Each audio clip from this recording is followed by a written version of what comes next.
You can see it. Okay. Yes. So I'm gonna do a brief introduction of my speech, and as I said, then I jump back to a video.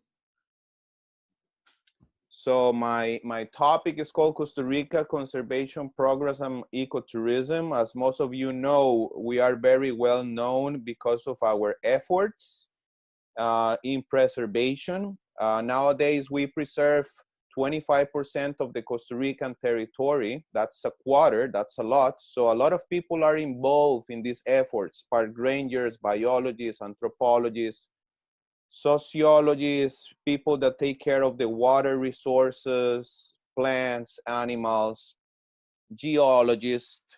You know, it takes a lot of work to keep nature functioning the right way. So this is the picture on the left is Parque Nacional Chirripó, which is the highest mountain in Costa Rica, almost 4,000 meters. It's a wonderful, wonderful ecosystem up there. It's not too high, but it's almost 4,000 meters. So it requires a certain degree of physical fitness, and the landscape up there is just wonderful. And then on the right, I put on owl. I love bird watching, birding, and it's one of the main activities that tourists come to enjoy here. Ecotourism, specifically birding.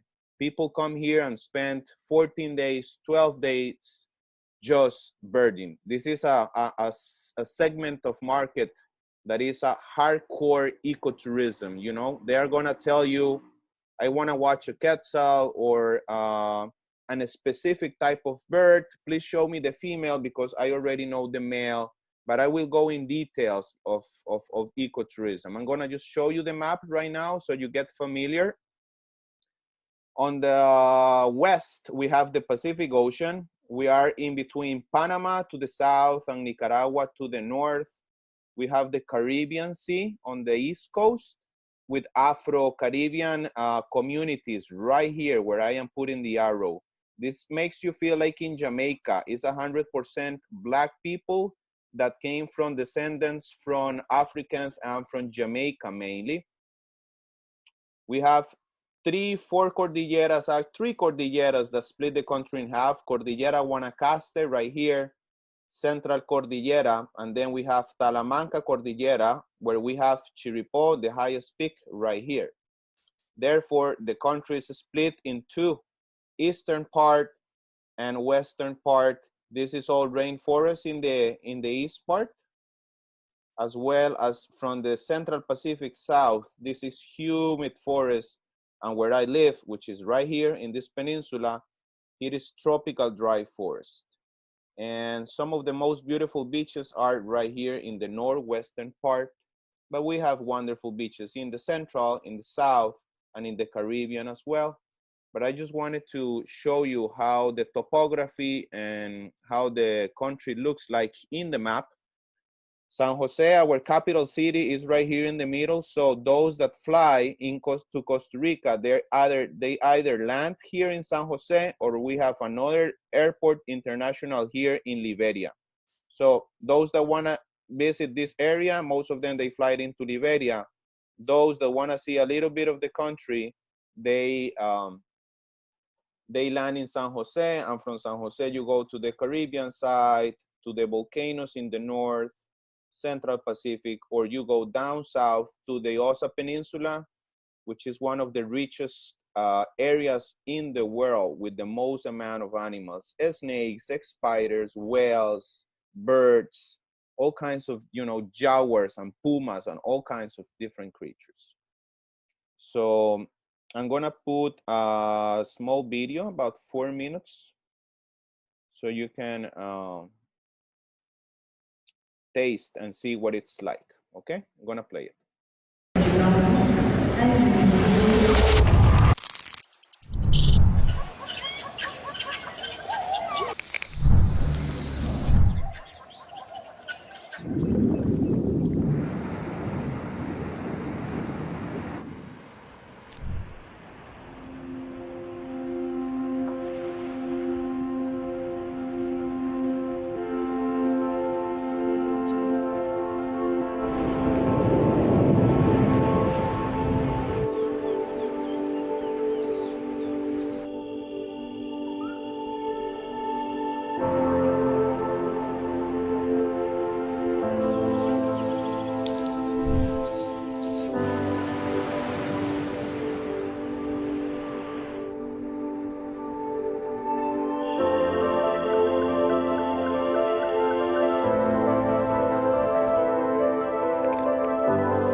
Okay, are you all still there? You hear me well? Yes. Okay, Nice perfect. film. Okay, Yes. that was a video I found that shows Costa Rica really well. Gonna go back to my presentation.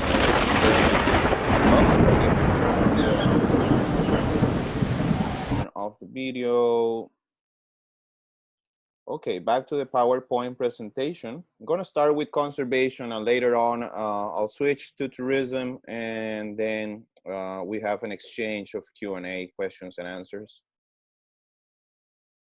Well, these are all the national reserves, national parks, or actually protected areas of Costa Rica. As you can see, we have a lot of protection here, and it takes a huge group to take care of it. This island right here in the southwest, this is Cocos Island. This is 25 hours south of us, and it belongs to the Galapagos volcanic chain that we share with Ecuador, and is one of the best diving spots. So divers around the world, they can dive around the coast as well, but this is kind of like their favorite spot. Just wanted to show you how many national parks or protected areas we have. How do we manage all these national parks? So we put them into different conservation areas. As I said, I belong to this region right here. So all the national parks in this region, they belong to Tempisque Conservation Area. But if I go south, there is gonna be a different team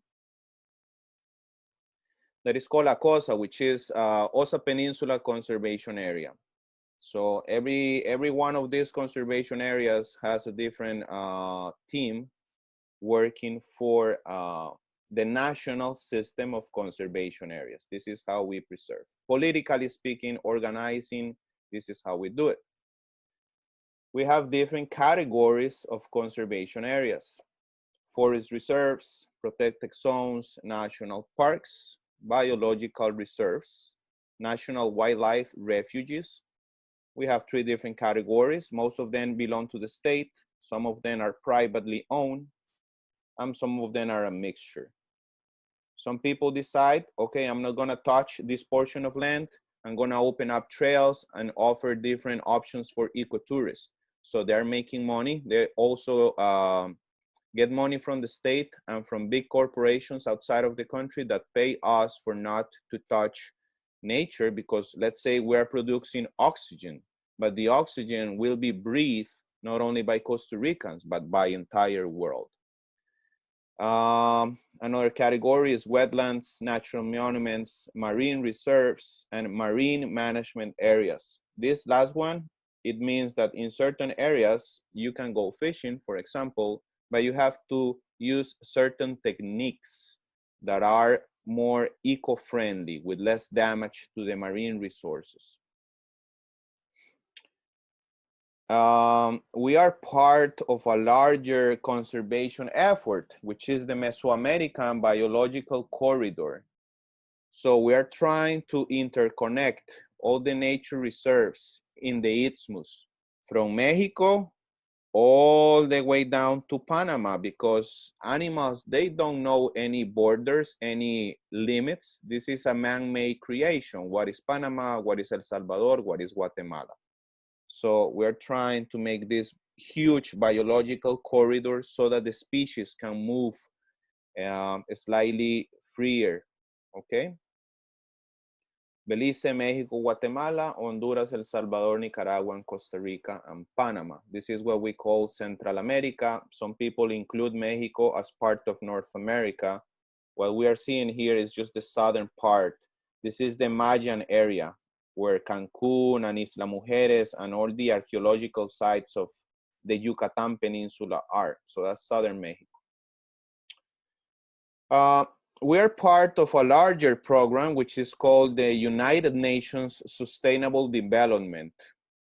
So as you probably have heard, Costa Rica is called the Switzerland of Central America. A friend of mine says, yes, you are like Switzerland, you are very expensive. She's kind of joking, but she's right at the same time. We are a slightly more expensive destination than the rest of the Central American countries. But the survey, the service, the infrastructure, the quality of the food, the security is also higher, the quality of water. So I'm gonna touch a couple of these goals, and I'm gonna say how we are doing on it. For me, the basis of any society is the health. If you don't have health and education, these two, you cannot move forward. You first need to be healthy, and you need to have a really good education in order to progress as a society. So in these two aspects, we are doing really well. We have really good water as well. All these national parks, they uh, protect the forest that eventually gives us water to drink, to irrigate our crops, and to produce energy. We have volcanoes that help us create geothermal power. We have windy areas. We have nowadays, every day is more common to have solar panels, those that can afford it because it's not so cheap. We have two oceans, or the Pacific Ocean and the Caribbean side, with lots of water.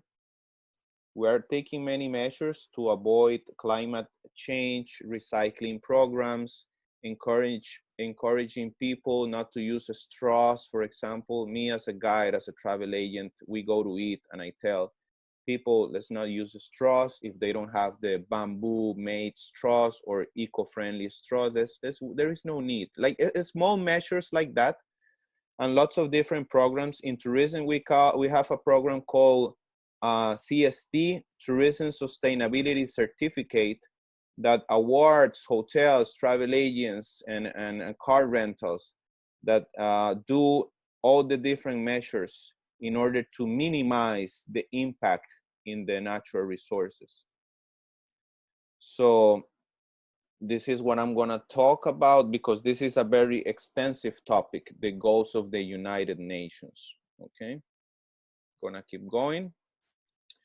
Let's not forget that before we were colonized by the Spaniards back in the late 1400s, the continent of America has been inhabited by indigenous people. And I'm talking about the whole continent, from Canada all the way down to Tierra del Fuego, down in Brazil and Chile, Patagonia. So these are the real locals here, the real natives. And we have 8 different ethnic groups. And in my packages, I also offer visits to the indigenous communities and learn about natural medicine, cacao, organic food, their cosmovision, like their gods, their philosophy. It's really, really interesting to spend time with them and learn from these ancient civilizations. So we have 8 different ethnic groups: Malecus, Chorotegas, Huetares, Cabecar, Bribri, Terravas, Borucas, and Waimis, that they are all different. They have different language, different social practices. For us, they are all indigenous, but they are as different as somebody from Russia to somebody from South Africa. They are very, very different in culturally speaking, even though to our eyes they look similar. Now let's talk about what we do. You know, tourist products. We have different, but the main ones nowadays are wellness. There I can include yoga and Pilates retreats. People live in very intense realities, so they come here to do yoga, Pilates, to eat well, either vegan or vegetarian food. Sports, we have whitewater rafting, parasailing, skydiving, surfing, diving, kayaking. The list goes on, it's endless. Myself, I am a surfer. I live in a surfing town. So here people come to practice or to learn to surf. Just like people go to northern Italy to enjoy ski and snowboarding, here they come to learn to surf. Ecotourism, we have soft ecotourists. They want to see a monkey, they want to see an insect, a caiman, a beautiful bird. As long as they are into nature, they're happy. But you have the hardcore ecotourists, for example, the bird watching people, that they are more specific. They're going to tell you, I want to see such and such bird I want to see the female of this bird. They're going to come with a list of what they want to see. We have weddings, especially here in the Pacific, in the Pacific Ocean coastline. In our summertime, which is from November to April now, we have always beautiful skies, sunny and great sunsets. So big families, they come, especially from the United States. They come and they do the wedding right here and the ceremony right at the beach with torches and a bonfire. And you know, they get served and they spend the whole afternoon and the beginning of the night celebrating the wedding. Fishing is a big product here in the Pacific coast and in the Caribbean side. And there are also those that they just want a beach, sun, and relax, go away from the winter time and just chill. This is an example. This is my friend Iti. He's a great fisherman here in the area. This is offshore fishing. And on the left, we have the howler monkey, very common in most of the national parks. Then to finalize, I'm going to talk about planning and marketing. We as travel agents, we must know where most of our clients are coming from. So we put our marketing efforts in those countries, right? Average of nights spent. For how long people come to Costa Rica? 3 nights, 4 nights, 8 nights, 2 weeks. The average money that they spent. What is their purpose of travel? Because there are many profiles of tourists, right? Bird watching, fishermen, golf, people that come to study, people that only come to surf, many different profiles. But also we can create new markets and new alliances. One example is medical tourism. The medical industry in Costa Rica, the medical tourism is big, and now we are combining it with ecotourism. So people come, let's say 4 days, 5 days before their medical treatment, they enjoy the country, then they go to the dentist or to the doctor to get done what they need. See, this is a paragraph, a graphic that tells me where they come from. As you can see, the blue one is North America. This color red is Central America, tourists that are in the region. From Europe, right here, we're gonna see how many they come. So most of our tourists in 2015, 50%, they came from North America, 40% from the States. So that's our main market, right? Central America, 27, from Europe, only 15%, but that's a really important market. South America, 6%, from the rest of the world, 3%. The average nights spent, 13 days. So that's how long in average people stay here. And they spent about $1,500 in those days. The green color means San Jose Airport. The blue one means Liberia Airport. Okay. 57% of those that come to San Jose, they go to a national park, to a protected area. So this is how important is ecotourism here. Different interests that they have. 87% of our visitors, they come on vacations. 10% they come to visit family, relatives. A few of them, less than 1%, they come for educational purposes. Little less than 0.20 come for medical treatment. There is my name, my website, and my phone. So before my time is over, let's go to Q&A. Let's go to questions. Hello, are you there? Yeah. Okay.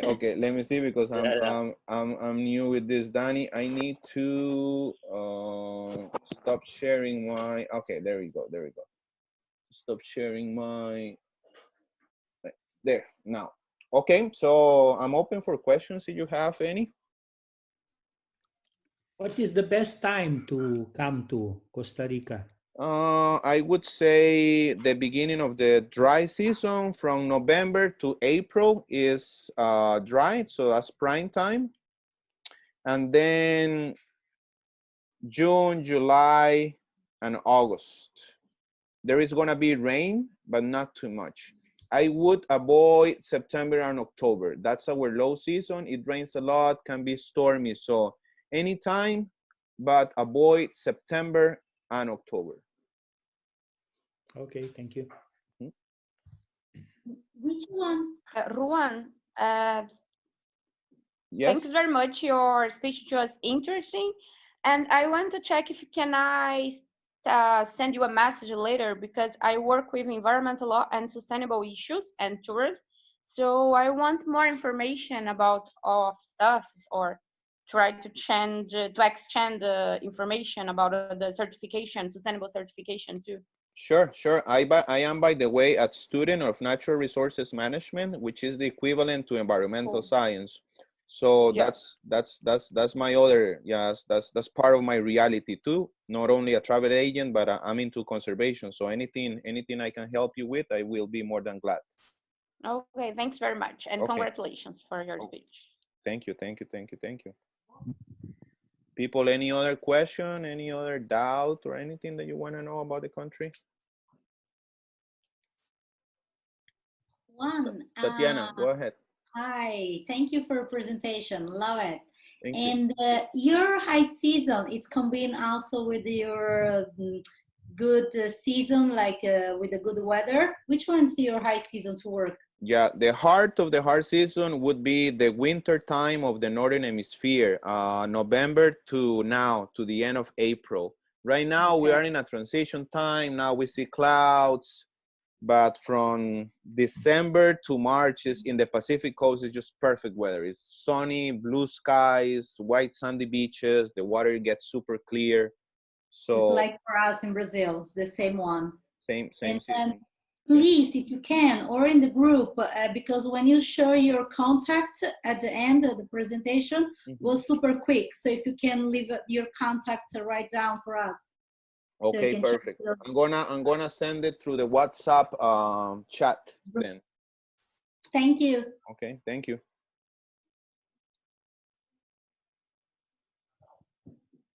Okay, let me see it.